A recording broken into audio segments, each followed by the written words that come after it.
Welcome back to the Practical Spirituality Podcast. We are so excited to have you on this journey with us, where we explore all elements of mind, body, emotions, and soul through the lens of everyday life.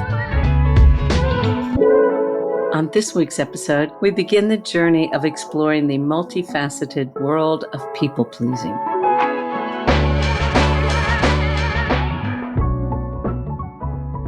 Hello, Kim. Hello, Gareth. How are you? I'm doing good. How are you doing? I'm okay. It's been a long day, huh? It's been a long day. Yes, it has. So, out of curiosity, how do you feel about Kim's journey with addiction after last week being put out into the world? A bit vulnerable and I've ignored it, basically. I'm just saying, if you ask me, I'm telling you the truth. A bit vulnerable. Which I guess is to be expected. But I know it's had a major impact on the thousands of people listening from any of the feedback I've had. So I just wanted to thank you again for sharing your journey. Thank you for having me put it out there. For this week's episode, the subject we've landed on is people-pleasing. Mm-hmm. And to my surprise, actually, this is on our list of subjects that we wanted to pull from. And even in the brief few minutes even before jumping on, I was just actually looking around to see what was out there. And it's kind of believe it or not, it's a trending subject, which I didn't really expect to see. Mm-hmm. A lot of articles, a lot of things on social media about it. I know people pleasing, as we both know, has been around a very long time. So I thought it would be interesting to maybe talk about it this evening and see where we get to. But I also know that some of the definitions or some of the conclusions or reasons why that we briefly talked about before, Kimberly, Jean, Jewel kind of seen red. Yes, I did. Yes, I did. The definition, which is quite a simplified version of it, a people pleaser is someone who has an emotional need to please others, often at the expense of his or her own needs and desires. Mm-hmm. Thoughts? Well, you know that I have lots of thoughts on this subject. Yeah, just a few. So where would you like me to start? So I think one of the first things I want to say is people think that people pleasing is an easy topic, that it's, easily defined. But one of the things that we have learned through the work that we've done, that without going all technical on you, that they changed the fight, flight, freeze response a few years back to fight, flight, freeze, and fawn. Now, when I first heard this, I thought, what are they going on about that? But what they meant by that is what they discovered is in an environment where children are not safe and they're being told that they're loved, but they're not safe, then what they do as a survival technique is to make sure they meet the needs of somebody else in order to keep their body alive. Yep. And so it's one of the very first things that can happen for some people that, kind of takes the, just say no away from it, because it changes the neural pathway, because kids are in survival mode, and so they're trying to find a way to stay alive in the height of whatever's going on around them. And so I like the simplified version because it fits the same definition for people pleasing as a way to get self-esteem and people pleasing as a way of survival. Yep. We both appreciate any articles that are out there in the sense of anything that builds awareness about actually exploring ourselves can be beneficial. There's no doubt about that. But I know on many episodes before, we've also talked about simple definitions are great, straight to the point, easy to process, new perspective. But then where you and I have got frustrated in the past, shall we say, is when the solution, so to speak, of how to solve some of these realities or problems or traumas is also overly simplified. And we'll just do this. Yes. And just say no, and just that doesn't help at all. No, it doesn't help at all, because it sets up that, you're already thinking there's something wrong with you. That's why you're so busy trying to keep everybody else happy. Yep. And so then if you feel like, I should just be able to say no, like I'd been working on people pleasing for 20 years when you and I first started working together. And first time you said you're going to have to say no all week, felt like someone had just taken the air out of my lungs completely and I wasn't going to be able to breathe. I remember it clearly. So, and that's 20 years into working on myself, 20 something years of working on myself. And I had been addressing this. And so that is when we start to understand, we all do it on some level. Like we all do, whether we have the traumas or whether we don't have the traumas. You know, society kind of does lend to us keeping everybody else happy. Can we, right? But just to be clear, like, can we actually read out, Kim, some of the sentences or one-liners that are actually quite frustrating in the sense of, and even talk about a little bit why? Because I know this is probably a different angle, and we will talk about this subject in more detail on this episode also. But I guess even, I'll just say one as an example here, that causes and motivations of people-pleasing. One of them was, society rewards, quote unquote, nice people-pleasing behavior, especially in women and girls. Now, even before you and I jumped on, I knew that Kim was going to respond in a certain way, and I agree. I was actually kind of surprised that that was there. Condescending is the only thing I can say to that statement. And even before we got on, when I had a look at the sheet, as you saw, I went from 0 to 10 in, 0.007th of a millisecond. I think you missed a 0. 0 to 100. Because that just pissed me off, because men people please too. Yep. Men have had trauma too. Yep. Men have low self-esteem, and men want to be liked too. It's just really, it annoys me. Well, the other one, the causes and motivations that I thought was way oversimplified, can originate from volatile and unstable childhood environments where reading emotions and pleasing was a coping mechanism or a survival tactic. Mm. So let me break that down. Here's my definition of that same sentence. Originates from traumatic childhood environments where reading emotions and pleasing was a survival tactic. Mm. Because, okay, I know some of us don't like the word trauma, but volatile and unstable, it's traumatic. We're just getting long-winded about it, for lack of a better way of saying it. So, some of these things are oversimplified, and some of them, it's like with a lot of things we disagree with, Gareth. Like there's truth in the statement. Yeah. There is truth in the statement, but that statement is made so simple. It's like the Joe Blow down the street is going to be able to pick it up and, oh, you know what? All I have to do is start saying no.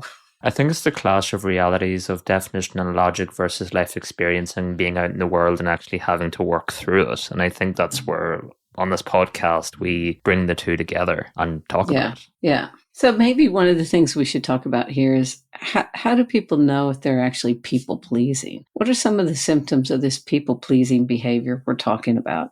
I know from my experience, one of the people-pleasing characteristics that's out there that I definitely engaged with throughout life was going to sometimes to extreme lengths to avoid conflict or disagreement, and especially disappointing others. So what's your experience been with that? Or can you relate to it at all, Kim?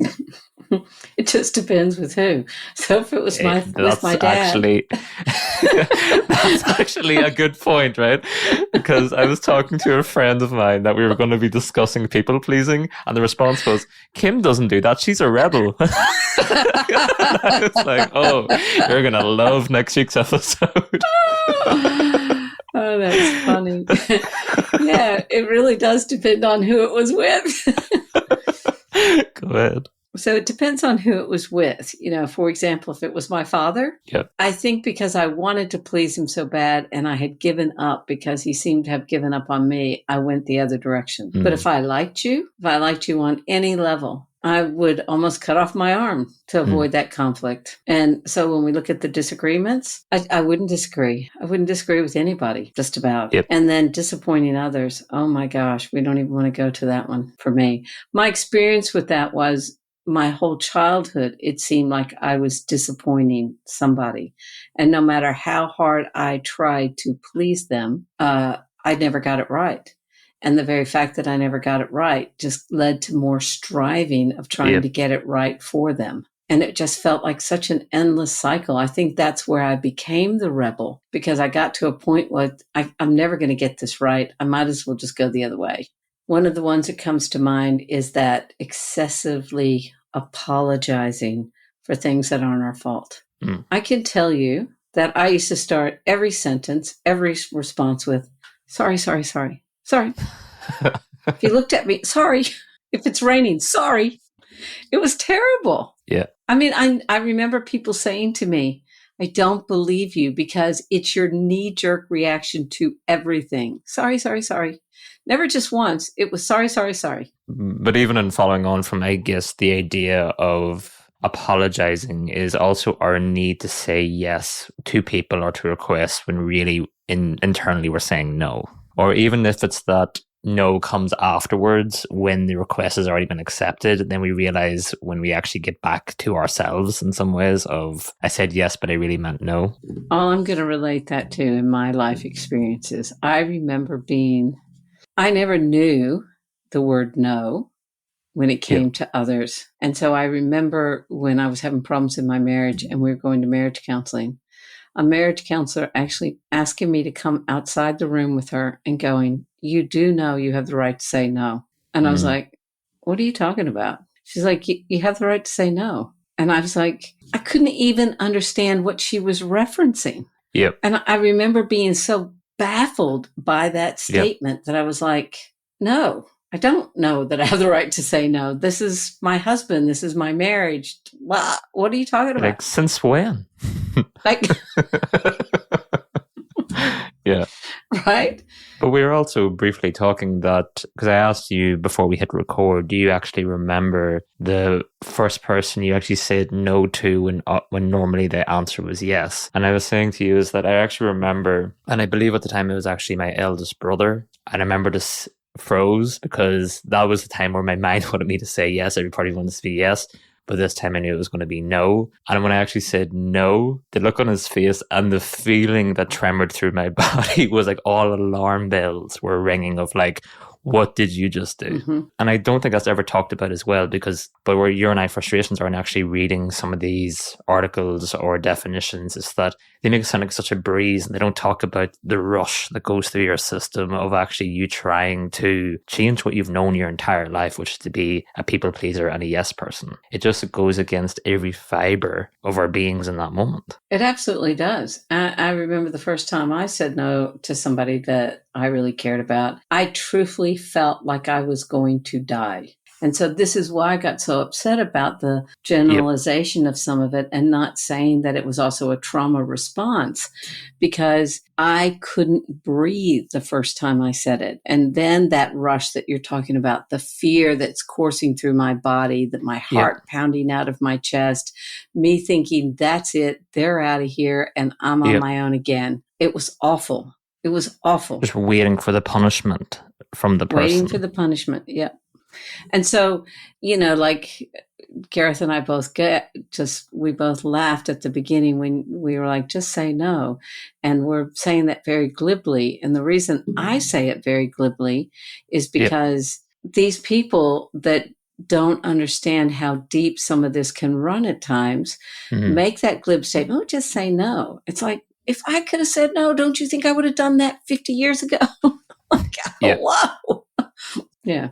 So. But it's even going back to something you'd mentioned earlier, is that it's still an ongoing journey for both of us in that element of people pleasing. And I know, as you mentioned, it really does depend on who with, and we can be seriously aware of it when it's an action out in our own systems because of us studying ourselves in the self-reflection and going into that detail. But I remember when I started channeling Michael at the start, what I actually found quite fascinating is that when I had to say Gareth/Michael hybrid and I was speaking to someone, my people pleasing as Gareth would sometimes come through of Michael wanting to say something, and the people pleasing part of Gareth was like, I don't want to say that. And the person could see me resisting, getting uncomfortable in my chair.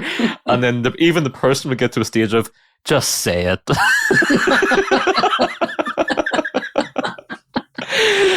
And then it would come out, you know what I mean? But it was funny how I could never get in the way of Michael's messages, but it was so funny at the start, especially how every part of Gareth did not want to say it in case the person disapproved or suddenly valued me less or had a reaction. You get where I'm going with this. So I definitely get where you're going. In my journey with Michael, it's definitely 100% challenged my need to people please, because whether I liked it or not was irrelevant. Michael was going to deliver the message. I do understand that. I understand it completely. And so anybody who's ever worked with me will know when my people pleasing comes out, because there'll be something that I want to say or need to say. That's more the statement, I need to say. And it will be there and I will stop and I will look up and I'll go, so I'm just about to say something that make you want to hit me. So I'd just like to warn you, I'm only the messenger. Yeah. Before I would say it, because of that very reason, because I knew I had to say it. Every part of me would never say that to someone else. But it's like, if I don't say this, I'm doing a disservice to this person. Yeah. And it's taking quite a long time to get to that. So I do totally understand that. Hi there. We hope you're enjoying this week's episode. We've been so delighted to see such a fantastic response to the show. And we're excited to now offer you a way to get even more from the podcast. We've been building our Patreon community and are now offering a range of benefits, including weekly bonus episodes, articles, early access to our regular episodes, and weekly check-in polls.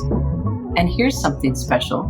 We are hosting monthly live question and answer sessions, a fantastic chance to interact directly with us and get your questions answered. We've designed different tiers on Patreon, ensuring there's something for everyone.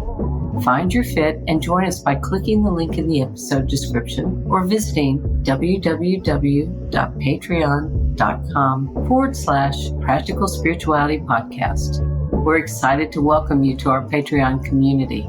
Let's continue our journey in practical spirituality together. One of the things that I found for a long time was this tendency to neglect my own needs for others' wants and comforts. Mm. That is something that I think most parents struggle with their kids. I agree. We've known each other for quite some time now. Mm-hmm. I remember back when we first started working together, saying no for that entire week that you had mentioned is especially even when your kids call, Kim, you need to say no. And I remember you being like, even the kids?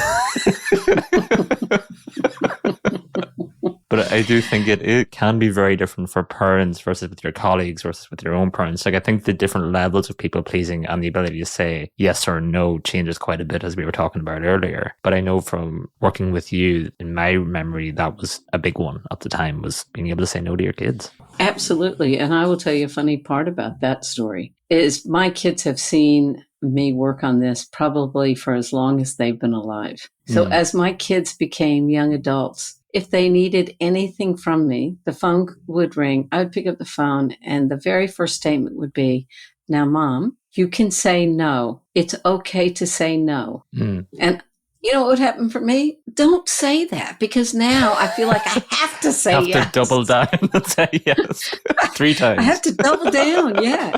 It was so frustrating for me, because I wanted to say no. And like you said, that is that I think every parent has it, but then add the emotional trauma and survival technique to it, and it feels excruciating.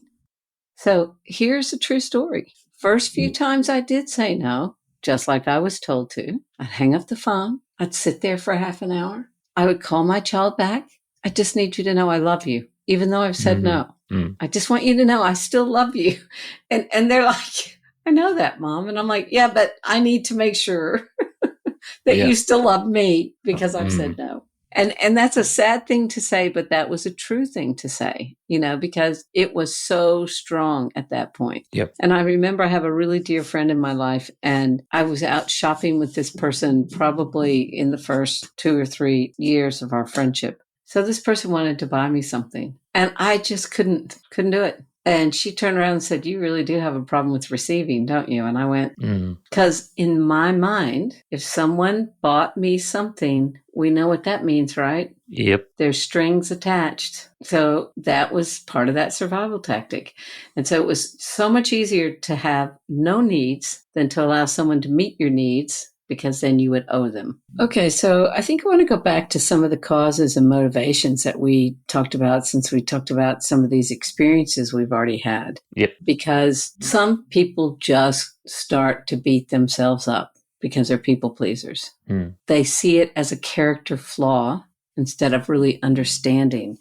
And so I think if we already talked about some of the things that they said on here, but we haven't talked about emotional neglect, for example. This is the worst type of neglect to try and work with people with, because usually we've had a house over our head and there's been food on the table and there's a bed to sleep in and no one got hit, no one got hurt. But I don't understand why I'm chasing around trying to get everybody else's love and approval. And it usually comes from either emotional neglect or an emotionally unavailable caregiver, right? Or parent. Which is I want to say that's most people, because as we've talked about many episodes before, we've never been taught about our emotions, how to emotionally regulate, how to communicate, how to express. So I know it's a big statement, but it's probably safe to say that it applies to most people that are listening right now, or most people even on the street. Absolutely. Absolutely it does. And so one of the other things that people don't understand that also hits a lot of people. So if there's any kind of, say, a trauma at birth, and for whatever reason, you're separated from your mom. That baby doesn't understand that. And if there isn't an attachment period where they get to do the bonding, now there's this sense of fear of abandonment. What's that going to create? It's going to create you constantly trying to get that attachment by people pleasing. So I find it very interesting. And I had a thought this week, during the time when my mom almost died and then she came home from the hospital and she was home, I had a memory this week and I've often thought of this memory, where I went to primary school was not very far from where we lived. And there was 2 cotton fields in between the school and the house. And the memory that came up is the lunch bell going and me taking off through the cotton fields, doing the zigzag, because of course there's cottontail snakes or rattlesnakes in those areas. And so I'm, zigzagging through the field to get home for a 10-minute period with my mom. And when I think about that memory, I think, oh my gosh, that poor little one, what I went through just to get that 10 minutes because of everything going on in her life. So I find it all very interesting. And the other thing I find interesting about it, I have it, I don't know, I'm pretty sure you have it. Most of us who've gone through it, because of these things that happen to us, we have this innate ability to read every micro expression on somebody's face. Yep. Right? Like we're constantly scanning, doing that checking. It's a very interesting thing. So if people find themselves with that little added bonus, they might be able to start to check in on their people pleasing stuff and why that started for them. There's just so much to this topic, like we've said so many times. I don't think we're going to get hugely deep into it because it's such a big topic. There's so many causes. But I think as long as we start to normalize it for some people and go, it's not quite as cut and dry as a lot of people want to make it. And to start building an awareness around it and know that it is a lifelong journey of actually exploring it. And does it get easier with time? You get more aware of it with time, and it gets easier under certain circumstances with certain people. But I think as you said, when it's that ingrained into our systems, it's just continuously going to show us new things about ourselves, but also expose us to new experiences and new people for good and bad. I think that's a reality. So, you know what? I'd like to, just before we move on, I want to go back to some more causes, because as I'm sitting here, I'm going, oh yeah. So let's just talk about school as a cause. So I'll go to school. We're supposed to conform to a certain routine. And then now we're surrounded by a group of people that are our peers that we don't really understand. And people that are doing really well in the class are getting a lot of attention. What are we going to start doing? We're going to start vying for that attention as well. So, our schools set it up, our society, sports, we think, I know so many people that go into sports because it's a way of getting mom and dad's attention. And then we have a very contentious topic of virtue signaling. We don't want to be stepping out of the crowd, so we're just going to go along with the crowd because you know what? If I don't ruffle the water, I'll be okay.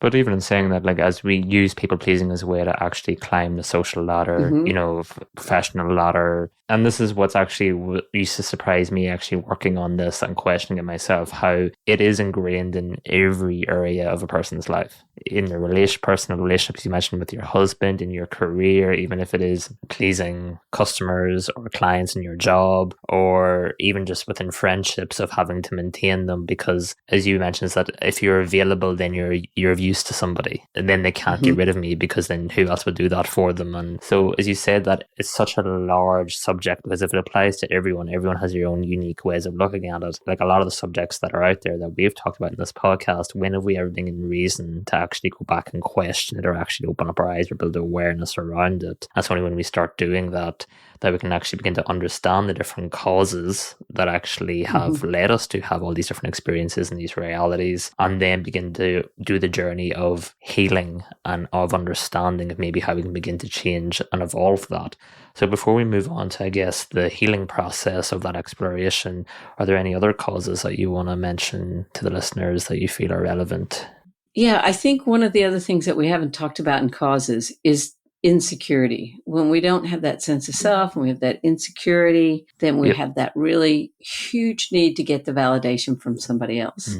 And that then just sets up that endless cycle of people pleasing that we have. And so it feels like like my hamster wheel of problems that I talk about all the time. It's a spiral that keeps going. And so from there, what I'd really like to move into is some of these problems that we end up with. There can be a long list of those.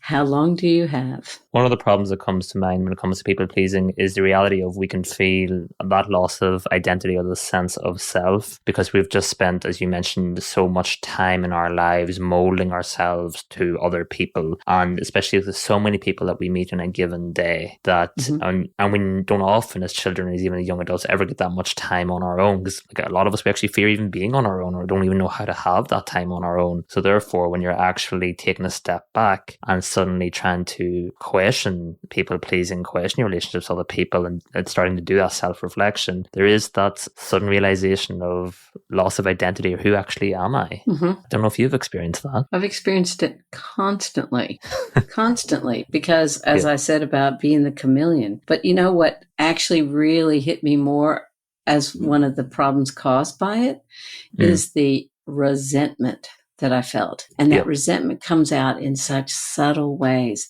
kind of like, I've done all this for you and no one's ever there for me. That one. Yep. So I'm sure you've experienced that one. So then there is... It's ringing a few bells. Yeah. All the emotions that now it's not okay to express that anxiousness, that, oh no.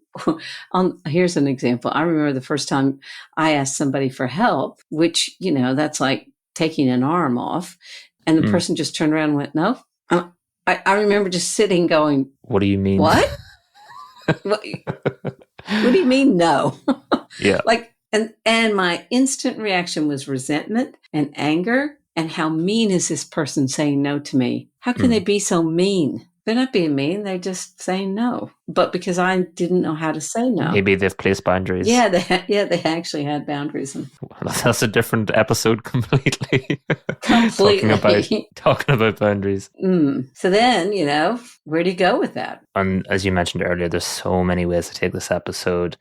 So I'm sure we'll come back to it in a Patreon episode. But it's even just how people pleasing, especially when it actually enters into the intimacy within our personal relationships, it just sets a whole new level of experiences and even problems of what that means moving forward. Yes. How do you want to add to that without going into too much detail? Well, what it means is, for me, I was never able to express what my needs were in the relationship, ever. I did a lot of yelling and screaming, but I didn't even know what my needs were. Yep. Like I just didn't know. And so because for so many years while I was doing that, I didn't know how to be authentic because I was so busy taking care of everybody else.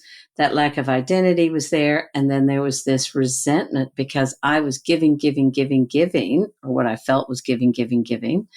And nothing ever seemed to come my way. But even if it did, it would have hit me upside the head and I wouldn't have recognized it.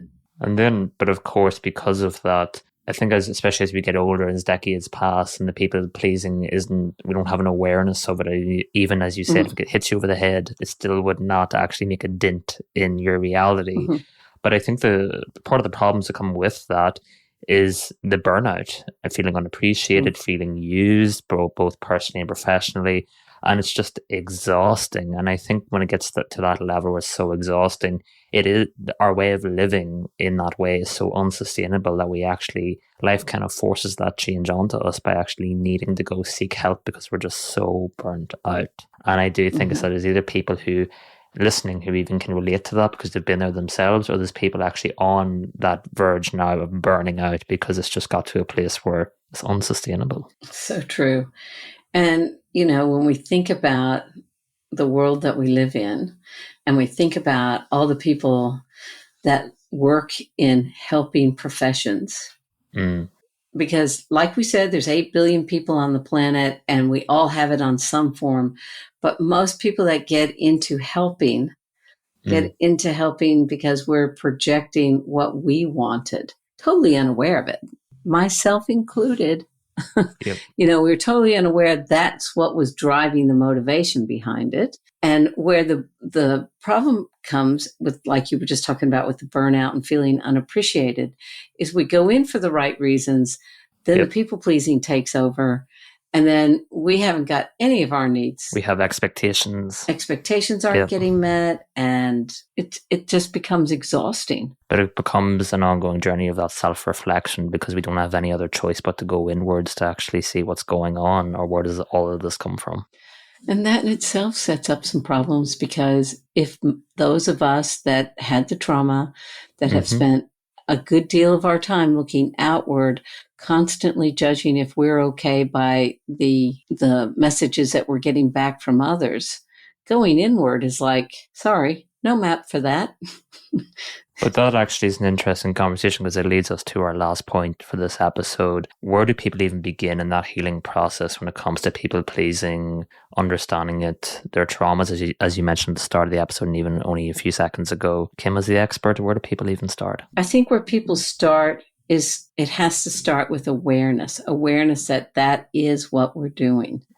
Until we become aware that we are people pleasing or we're doing it for a survival technique, we can't even begin to change, can't even begin to look at it. And so that awareness, as you said, comes in a couple different ways, the burnout or the exhaustion, having to take time off, getting sick.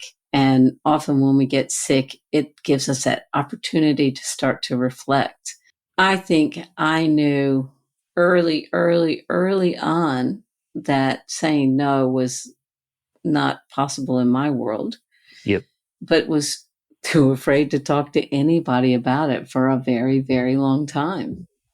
And so it wasn't until I had the awareness that things were never going to get better if I didn't find a way to start looking at this. That's when things started to change.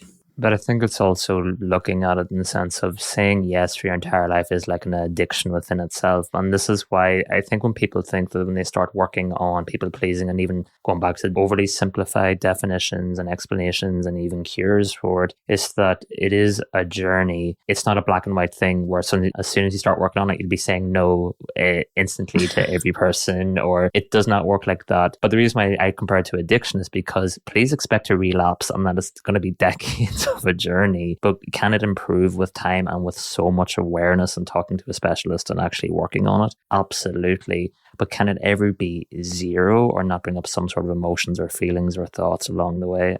I personally don't think so. If it's currently at a 10, can you get it down to roughly a 2 or 3 in your life? I think if you get to that stage, you're doing incredibly well. But even as you had mentioned, you've been doing it for decades, and even your kids were quite aware that you're on that journey of being able to say no to them, and they were even encouraging you at times.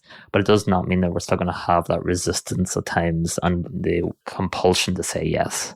But I think the awareness is actually taking a breather, doing the work on ourselves, understanding the root of why in our backgrounds, and then eventually no will come out of our mouths when the time is right. Well, like you said, I think that's a great start, having the awareness and then looking at the root of where it comes from. There's so many different things that we can do along the journey, which I'm sure we'll get into in another episode.